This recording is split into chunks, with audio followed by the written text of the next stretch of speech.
Thank you, John. Actually, it's 300 million. These things. And on behalf of the people who do the work. Sometimes people think I'm criticising schools or teachers. It's the very last thing I'm doing, actually. What I'm criticising is the culture in which teachers and schools are required to work. A rather insane culture, I think, of standardisation and conformity. Montessori, Friebel, onwards, arguing, as they have done for the past 150 odd years, for the same sort of things. So, what I suppose all I see myself doing is being the latest kind of foghorn on behalf of a more humanitarian, more humane form of education. So I just want to say a few words about that, and about why it's becoming more important, not less important. By the way, I know this is an international room. There are people from all over the world, are there not? There are people from South America, Europe, Wales. Thank you very much, Wales. I'm from Liverpool, so you're very close by. And there are people, I think, from Colombia. Is that correct? Yes? What? Can't hear a word you're saying. What? Algeria! All right. Well, look, I was a beneficiary of the new technologies a while ago. I was asked to give a talk in Bogota, in Colombia. I live in Los Angeles now, by the way. So there. But I was asked to give a talk in Colombia, and I couldn't go. So they arranged for me to be beamed in as a hologram. I went to a studio in LA, sat at a desk, there were 4 cameras around me, and they projected my image onto a lectern in Bogota to this large government conference. It looked really good, actually, if I say so myself. So I remember it because I was beamed in live to Bogota. The thing is, I was introduced in Bogota, at least my hologram was, by this beautiful woman from Colombia who was 4 feet from the podium. And I thought of all the times to be a hologram. You know, I show up live and I get introduced by John. I mean, what's that about? Really? I mean, you're lovely.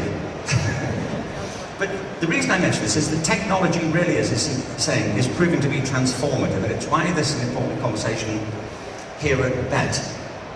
Creativity is a theme of mine, but it's not the only theme of mine. But I want to say a few thoughts about why it matters, what it is, and what we should be doing about it. I think that we have to promote not just an evolution in education now, but a revolution, and it's already happening, that's my point. Revolutions happen not from the top down, but from the ground up. I think it's really important to understand this. People say to me, how can I change the education system? And my answer is, change what you do. Because this isn't an abstract system, it's a system that manifests itself in the behavior of people every day. So if you're a teacher, and you change what you do when the door closes behind you, if there's a door, you change the world for the kids you work with, because for those kids, you are the education system. If you're a school principal, you are the education system. And you're more important than the Secretary of State, who is passing through the system on the way to some other occupation, probably. So, it's an old line, it's from Gandhi, but I think it's about being the change you want to see.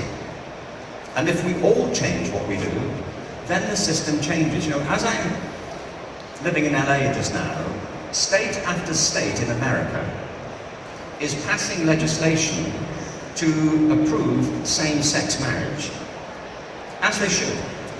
That would have been unthinkable 30 years ago. Unthinkable. In fact, it was not thought. When I was in my 20s, I smoked. All the time. You're probably wondering how I could be even more attractive than this. It was by smoking foreign cigarettes. And everyone I knew smoked in my 20s, in the 70s.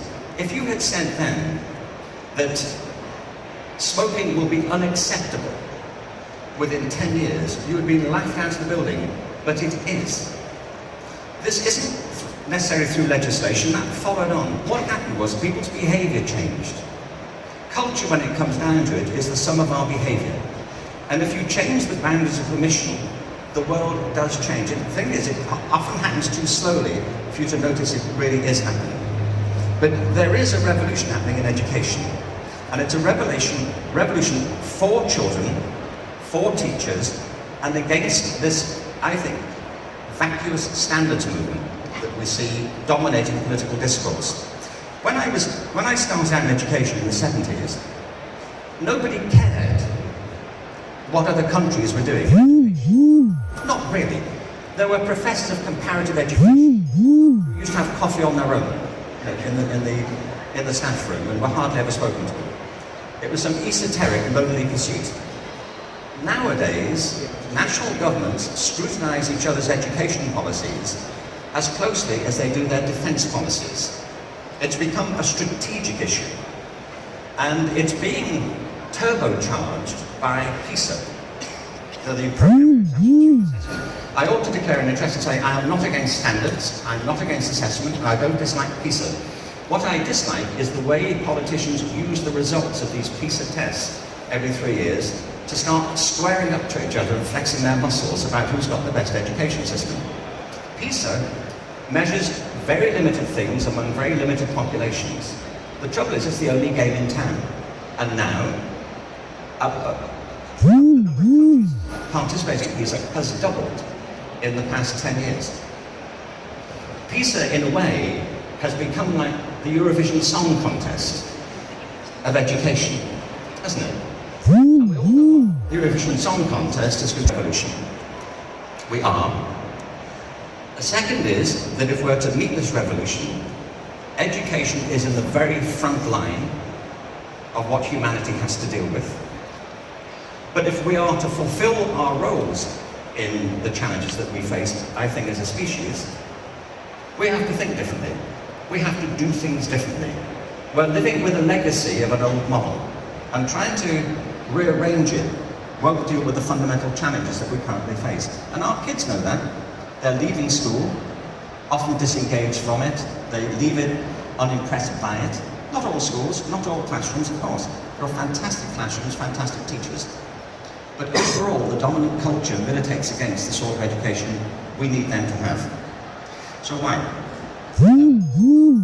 I published a book about 10 years ago called Out of Our Minds, Learning to be Creative. Sure. There it is. What do you think? It's fantastic, isn't it? Thank you very much. This book is terrific.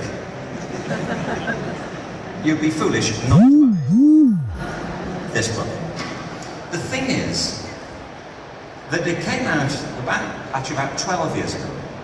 And a couple of years ago, the publisher contacted me and said, we'd like to do an anniversary edition of the book, a 10th anniversary edition. I said, fantastic. They said there'll be a new cover, new artwork. And they said, would you like to make any changes to the text? Well, it seemed to be improbable that it could be improved. In any way, it was, after all, a masterwork that I had composed myself over the course of a series of weekends. But I said I'd take a look. What I had in mind was a weekend with a spell check. I did, and a bottle of Burgundy. And I thought, under duress, I might change a font size here or there. I actually rewrote the entire book from start to finish. This 10th anniversary edition is a brand new book, apart from the title. Same themes, but completely updated and upgraded. So if you bought the original version of this book, I'm sorry, it's dreadful. You must buy this new version, which is new improved and washes whiter. By the way, I rewrote this book on Microsoft Word. Do you use Microsoft Word? It's great. But I spoke recently at the Microsoft Global Summit, so I thought I had to tell them this. Microsoft Word has opinions, doesn't it? I mean, it has things that correct your spelling or points out some more favourable piece of punctuation. That's all right. What I don't like are the little green squiggles you get. When Microsoft Word just doesn't like it, just doesn't approve of it and suggests something alternative. One of the things I doesn't like, and I found this out recently, although I now gather you can turn it off, Microsoft Word doesn't like passive voice. Why? Why? So you can't say this conference was convened by Bet. It's got was convened in it. It's passive. Microsoft Word wants to say Bet convened the conference. It's active. Why? What has this got to do with Bill Gates, truthfully? Honestly? I mean, what would have happened if we'd had Microsoft Word for the past 500 years? And all the works of Shakespeare in some jaunty, active voice, isn't it? All of Milton's sentences in 140 characters or less. Anyway, it doesn't always work out for them, this is the point.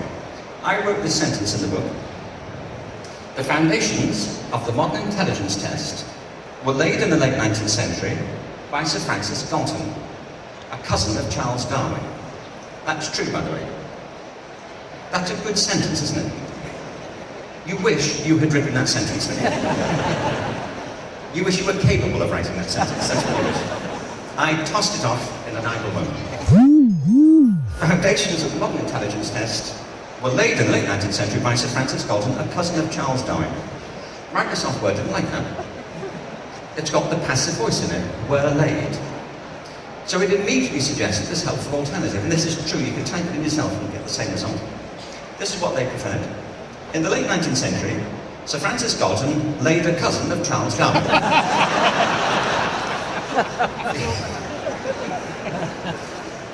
The foundation of the modern intelligence test.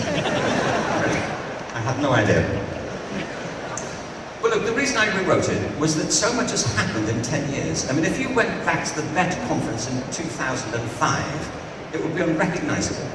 In the last 10 years, well, 10 years ago, we didn't have smartphones, we didn't have social media, whatever they are. I'm going to show you a picture, isn't it? Rather like this.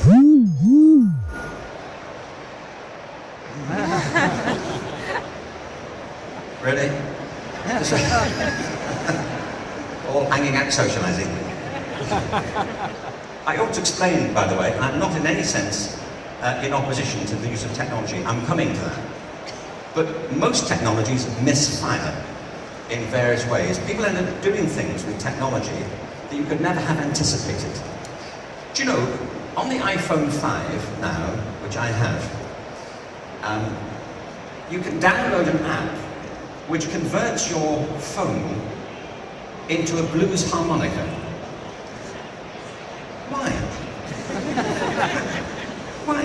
I've got a blues harmonica. And it's smaller than my iPhone. Granted, you can't text on it.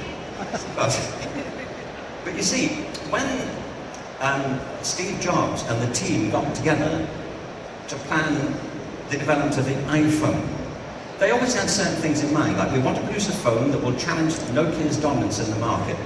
It has to be a phone where you can get online. You have to be able to text on the phone. It needs a camera, a pretty good camera. But I can't imagine, can you, in the middle of this, that Steve Jobs said, and don't forget,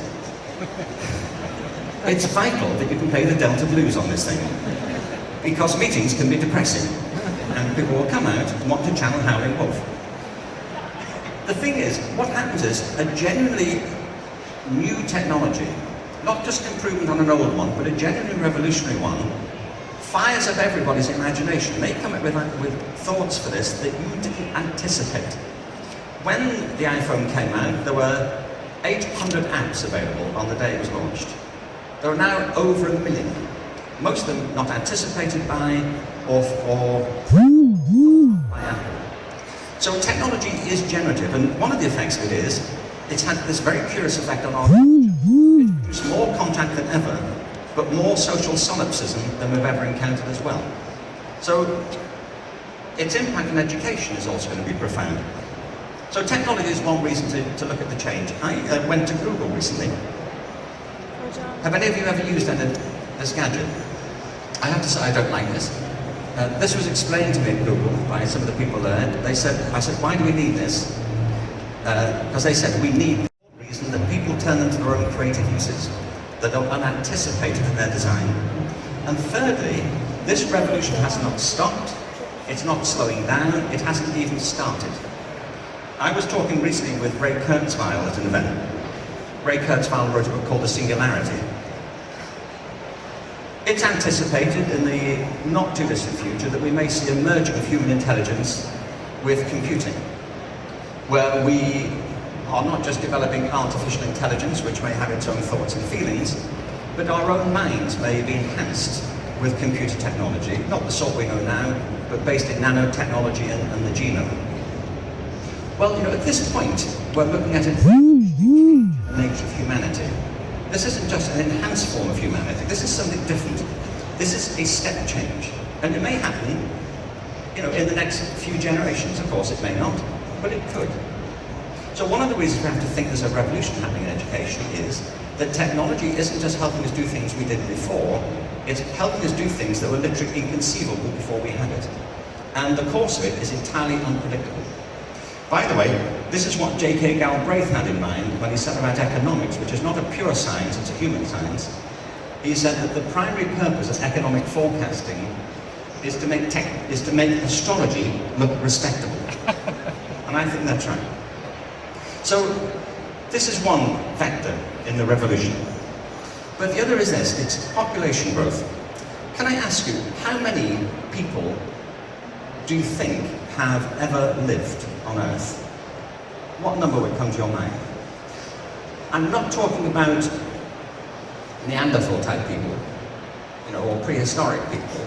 I'm talking about modern human beings like us. Groovy people, like us, with attractive profiles and a sense of irony. How many of us do you think there have been? We are thought to have evolved in our modern incarnation maybe 150,000 years ago. What number would you think? How many people like us have there been? People who wake up in the morning with articulate language, things to worry about, people to be concerned with, the sorts of feelings you've got, living lives that present them with challenges and possibilities. How many of us do you think? What? Thank you. 20 people. What number? Any more? Okay, let me tell you. As time is short, nobody knows. Not for sure. But the best estimates are between 100 and 120 billion. So let's split the difference, as Mark says. Maybe 100 billion people have lived in the past 150,000 years. The thing about this is that almost 10% of them are on the planet now.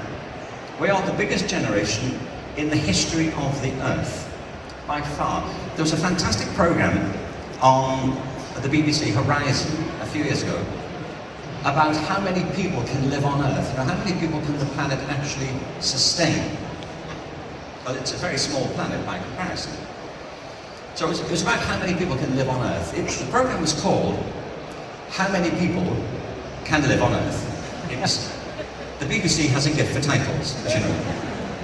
They concluded this. You can watch the programme, you can download it. But given our current consumption of water, fuel, production of food, space and so on, our use of the oceans and the land, they concluded that if everyone consumed at the same rate as the average person in India, the Earth could sustain a maximum population of about 15 billion people.